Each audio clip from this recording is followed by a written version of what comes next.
అవును. వాళ్ళకి ఇబ్బంది పెట్టారు. దాంతో ఒక హ్మ్. ఆస్పెక్ట్ నడిచింది. రెండవది ఏమైంది ఇక్కడ ప్రధానమైనటువంటిది ఇదంతా సిస్టమ్ అంతా ఇది కార్యకర్తల పరంగా. కార్యకర్తలు ఎందుకు హ్మ్. వస్తున్నారు జగన్‌కి ఇవాళ అంటే ఆ కారణంగా వస్తున్నారు. హ్మ్. నాయకుడిని మనం పక్కన ఓడేస్తే దెబ్బతింటాంరా అనేది. జనం అవును. నిన్న నేను ఈరోజు పొద్దున్నే నీకు తెలుసు పేపర్ కొనుక్కొని వస్తా.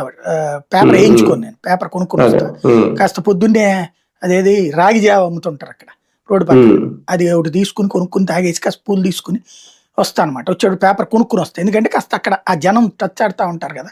ఆళ్ళు మాట్లాడుకునేది. మిర్చి యార్డ్ గురించి చెప్తున్నారు మొన్న అంబటి రాంబాబు వచ్చిన రోజున.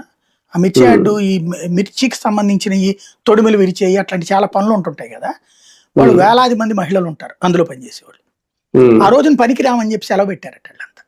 హ్మ్. ఎవరైనా వైసీపీ వాళ్ళు డబ్బులిస్తున్నారంటే ఎవడాడిచ్చేది మాకు అన్నారట. మరి ఎందుకు మీకెందుకమ్మా? ఈడ పని చేసుకోక అంటే, అప్పట్లో పెట్టాడయ్యా! ఇప్పుడేం లేదు. ఇప్పుడు పని చేస్తేనే డబ్బులు. అప్పుడు ఇది పోను హ్మ్. మాకు అంతో ఇంతో మిగిలేది.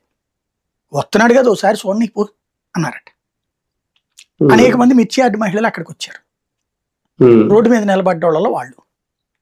రెండవది స్టూడెంట్స్ వస్తున్నారు ఎక్కువగా. యూనివర్సిటీలు, హ్మ్. College students. ఎందుకంటే ఫీజు రియంబర్స్‌మెంట్ ఆగిపోయి 2 ఏళ్ల నుంచి ఇబ్బంది పడుతున్నారు. క్రిందట ఏడాది ఫీజు రియంబర్స్‌మెంట్ రాలే. ఈ ఏడాది ఫీజు రియంబర్స్‌మెంట్ రాలే.